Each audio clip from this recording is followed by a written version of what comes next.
സോഫിയയുടെ മമ്മിയായിട്ട് ഏതായാലും ഇന്ന് ഞാൻ സംസാരിക്കും. പിന്നെ എന്റെ മമ്മയാണ്. പ്രീതമാവിക്ക് ഞങ്ങളെ ആരെയും കണ്ടൂടാ. ഹേയ്, അങ്ങനൊന്നുമില്ല. അതൊരു ജനറൽ മൂഡെന്നല്ലാതെ സോഫിയോട് പ്രത്യേകിച്ച് മമ്മയ്ക്ക് വിരോധമൊന്നുമില്ല. എന്തോ എന്തെങ്കിലും വിരോധം ഉണ്ടെങ്കിൽ തന്നെ അത് ഞാൻ പറഞ്ഞു മാറ്റിയെടുത്തോളാം.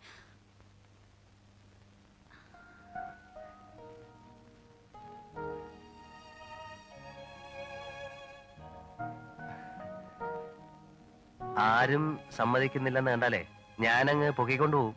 പൊക്കിക്കൊണ്ടുപോവോ? ആ, എങ്ങനെ? ഒരു പാതിരേക്ക് മുറ്റത്ത് ബൈക്ക് കൊണ്ട് നിർത്തി ഹോൺ അടിക്കും. ഇറങ്ങി വരണം. ആദ്യത്തെ ഹോൺ ഇറങ്ങി വന്നോണം. വന്നില്ലേ ഒരു ഹോൺ കൂടെ അടിക്കും. അതിനും വന്നില്ലേ?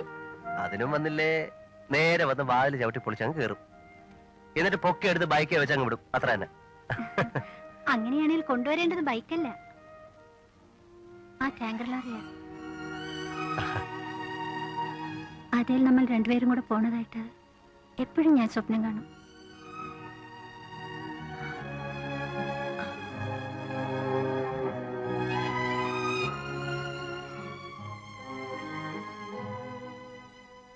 സത്യത്തിൽ ഇക്കാര്യം പറഞ്ഞുറപ്പിക്കാൻ വേണ്ടിട്ടാ ഇത്തവണ ഞാൻ ഈ ട്രിപ്പ് വെച്ച തന്നെ. എല്ലാം അറിഞ്ഞുകൊണ്ട് വേറൊരാൾ വരികയില്ല എന്നുള്ളതുകൊണ്ടാണല്ലോ പുള്ളി ഇപ്പോ മറ്റേ കെട്ട് അടച്ചിക്കാൻ ധൃതി കൂട്ടുന്നത്. അത് വേണമെന്നില്ല. ബക്കച്ചന്റെ പ്രപ്പോസലിനേക്കാൾ ബെറ്റർ പ്രപ്പോസലാണ് എന്റെ മമ്മിക്ക് തോന്നലുണ്ടെങ്കിൽ അക്കാര്യം അങ്ങ് സ്ട്രോങ് ആയിട്ട് പറഞ്ഞാൽ മതി. സോഫിയെ കൊണ്ട് ഞാൻ പറയിച്ചോളാം. മോന്റെ വീട്ടുകാര് മമ്മയുടെ കാര്യമല്ലേ, അത് ഞാൻ പറഞ്ഞ് ശരിയായിക്കോളാം. ഇത്രയും നാൾ ഞാൻ വിചാരിച്ചത് എന്റെ മോൾക്ക് ഒരിക്കലും ഭാഗ്യമുണ്ടാവില്ലെന്നായിരുന്നു. ഇന്ന് വരെ മോൻ എന്നോട് ഇക്കാര്യം പറയുന്നവരെ.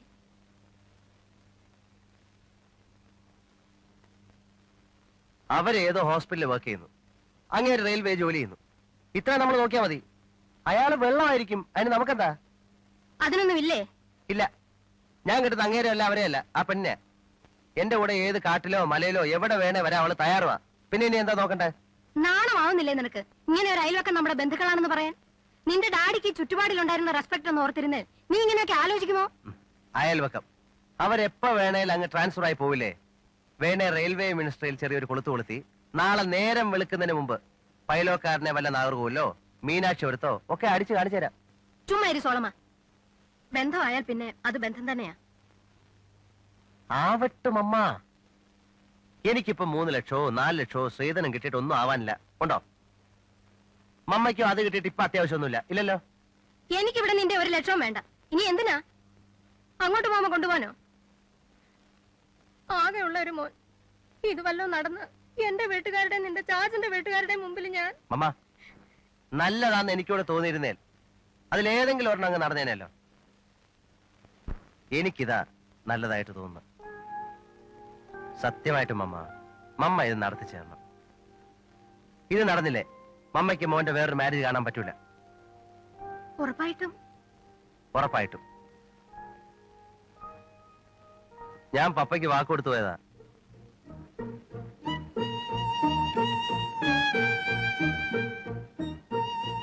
മൂന്ന് മാസത്തിനുള്ളില് ഞാൻ എന്റെ കെട്ടിയോളയും കൊണ്ട് പപ്പയുടെ കുഴിമാടത്തിൽ ചെന്നോളാന്ന്. 3 മാസത്തിനുള്ളിലോ? 1 കൊല്ലമെന്നല്ലോ ഞാൻ പറഞ്ഞത്. അതും മമ്മ പറഞ്ഞത്. പക്ഷെ പപ്പ അത് സമ്മതിച്ചില്ല. 3 മാസത്തിനുള്ളിൽ കൊണ്ടുവന്നോണെന്ന് പറഞ്ഞു. ഞാനങ്ങ് സമ്മതിക്കുകയും ചെയ്തു. ഈ കുട്ടിയെ മനസ്സിൽ കണ്ടോണ്ടാ ഞാൻ അങ്ങനെ വാക്ക് കൊടുത്തത്. മമ്മ ഈ ബന്ധത്തിന് സമ്മതിച്ചില്ലേ, ആ ഫാമിലി ഇവിടുന്ന് ട്രാൻസ്ഫർ ആയി പോകുന്നത് വരെ ഞാൻ ഇനി ഇങ്ങോട്ട് വരികയില്ല.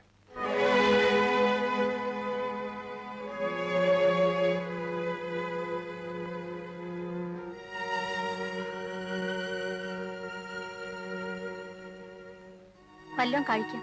നേരെ ഒരുപാടായി. ആന്റണി വല്ലതും കഴിച്ചോ? ഇല്ല. അതിന് വിശക്കുന്നെന്നും പറഞ്ഞ് അവിടെ കിടന്ന് ഭയങ്കര ബഹളം. എന്താ വരുന്നില്ലേ? എനിക്കൊന്നും വേണ്ട. വേണ്ടാത്തവരൊന്നും കഴിക്കണ്ടെന്ന് പറഞ്ഞേരടി.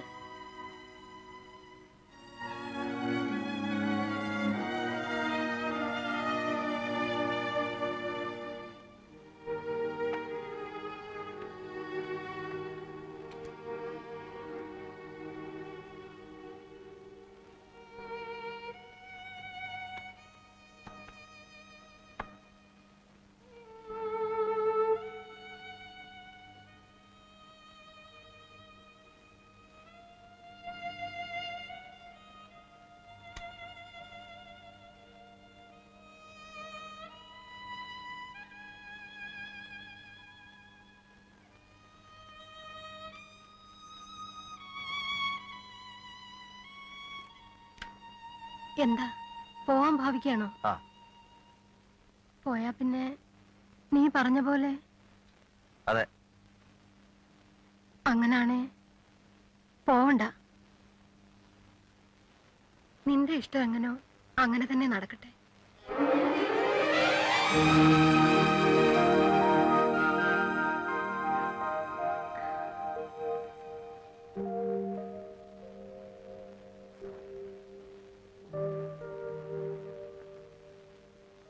മമ്മ നാളെ രാവിലെ എന്റെ കൂടെ അവിടം വരെ ഒന്ന് വന്നാൽ മാത്രം മതി. നീ തന്നെ അങ്ങ് പോയാ മതി. വേണേതാ ശിഷ്യനെയും കൂട്ടിക്കോ. ശിഷ്യന് ഇപ്പൊ തന്നെ നല്ലൊരു കമ്മീഷൻ കിട്ടാനുണ്ട്. അത് കിട്ടിയിട്ട് ഇനി ഓപ്പൺ ആയിട്ട് തൊഴിലും കൊണ്ട് ഇറങ്ങുന്നുള്ളൂ. ദാ, ദാ.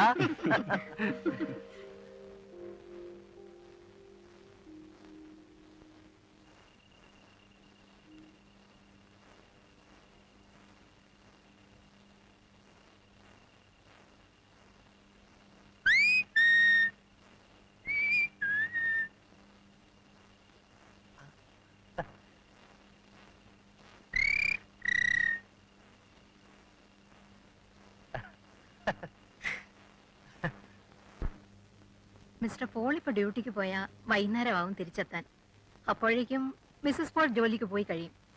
രണ്ടുപേരും കൂടി ഉള്ള ഒരു സമയത്ത് വന്നു വേണമല്ലോ ഇതുമാതിരി ഒരു കാര്യം സംസാരിക്കാൻ. അതാ കാലത്ത് തന്നെ ഇങ്ങ് പോകുന്നത്. ഇവൻ ഒരേ നിർബന്ധം, ഉടനെ തന്നെ നടത്തണമെന്നും പറഞ്ഞ്. അയ്യോ, അതിനെന്താ, അവൾക്കും അതാ ഇഷ്ടമെങ്കിൽ പിന്നെ നമ്മളായിട്ട് ഇനി നീട്ടേണ്ട കാര്യമില്ലല്ലോ. അല്ല, അങ്ങനെ പറഞ്ഞു കഴിഞ്ഞാല് വിരോധമൊന്നും ഉണ്ടായിട്ടില്ല. അവക്ക് നല്ലൊരു അലയൻസ് വരുന്ന മറ്റാരെക്കാളും സന്തോഷിക്കേണ്ടത് ഞങ്ങൾ തന്നെയാ. പക്ഷേ വേറൊരു പാർട്ടിയായിട്ട് ഞാൻ വാക്കുറപ്പിച്ചു പോയി. ആ ചെറുക്കന്റെ വീട്ടുകാർ ഈ ഞായറാഴ്ച വരിക. ഞായറാഴ്ച എന്ന് പറഞ്ഞാൽ മറ്റന്നാള്. അത് അവരങ്ങ് ആറന്മുളന്ന് വരുന്നവരാ. ഞാൻ പറഞ്ഞിട്ടാ വരുന്നതും. തുകയെപ്പറ്റി വരെ ഞങ്ങൾ തമ്മിൽ ധാരണയിൽ എത്തിയിട്ടാ അവരുടെ വരവ്. ഇതിലിപ്പോ തുകയുടെ പ്രശ്നമൊന്നും വരുന്നില്ല. ഇല്ലായിരിക്കാം, പക്ഷെ അതിനെപ്പറ്റിയൊക്കെ നമ്മൾ തമ്മിൽ ഡിസ്കസ് ചെയ്യേണ്ട കാര്യം പോലും വരുന്നില്ലല്ലോ. വേറൊരു അലയൻസ് ഉറച്ച സ്ഥിതിക്ക് കുറച്ചൊന്നും പറയാറായിട്ടില്ല. അവൾക്ക് ആ ബന്ധം ഇഷ്ടമല്ല. അവൾ അതിനോട്ട് സമ്മതിക്കുകയില്ല. അവൾക്ക് ഇത് മതിയെന്ന് പറഞ്ഞു കഴിഞ്ഞു. എനിക്കും ഇതാ തൃപ്തി. ഇന്നത്തെ കാലത്ത് കുട്ടികളുടെ താല്പര്യമാണ് മിസ്റ്റർ പോൾ ഏറ്റവും കാര്യമായി നോക്കേണ്ടത്.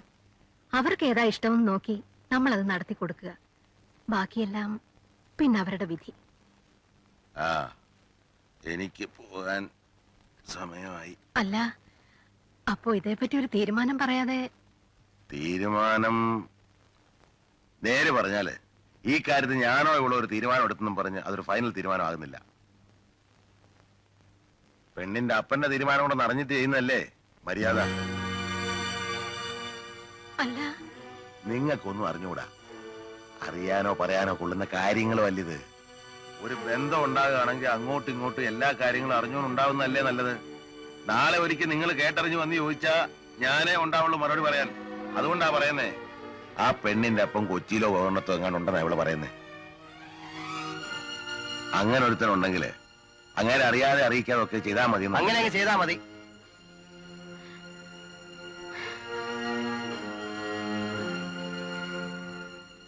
കൂടുതൽ ചൊണ അല്ലേ? അതെന്റെ അടുത്ത് വേണ്ട. നിങ്ങളുടെ മനസ്സെനിക്ക് വായിക്കാം. എല്ലാം അവൾ എന്നോട് പറഞ്ഞിട്ടുണ്ട്.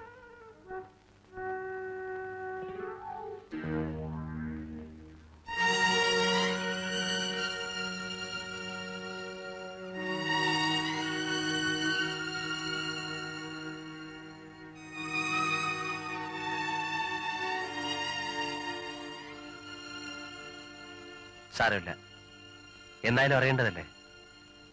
നേരത്തെ അറിയുന്നത് ഒരു കണക്കിന് നല്ലതാണ്. ഒരു സ്ത്രീ ഒരിക്കലും ഒരു തെറ്റ് ചെയ്തു, അല്ലെ മമ്മയുടെ ഭാഷ പറഞ്ഞ ഒരു പാപം ചെയ്തു, ഒരു കുട്ടി ഉണ്ടായി. ആ തെറ്റിൽ നിന്ന് ഒളിക്കാൻ വേണ്ടി അവരൊരു മണ്ടത്തരം ചെയ്തു. വേറൊരു പുരുഷനെ കൂടെ ജീവിതത്തിലേക്ക് വലിച്ചേറ്റി. അതിന് അവര് സഫർ ചെയ്താ പോരെ? ആ കുട്ടിയും കൂടെ എന്തിനാ വെറുതെ? മമ്മ ഈ സിറ്റുവേഷൻ എന്റെ കൂടെ നിൽക്കണം. ആ മനുഷ്യൻ വെറുതെ രക്ഷകർത്താവ് കളിക്കുക. ശരിക്കും അവൻ രക്ഷകർത്താവല്ല. ആ കുട്ടിക്ക് അവൻ നാശത്തിന്റെ ആളാ. അത് മമ്മയ്ക്ക് എന്താ ഇനി മനസ്സിലാകത്ത്? അല്ലെങ്കിൽ ഇന്ന് ഇതുപോലൊരു സിറ്റുവേഷനിൽ ഇങ്ങനെ പറയുമോ?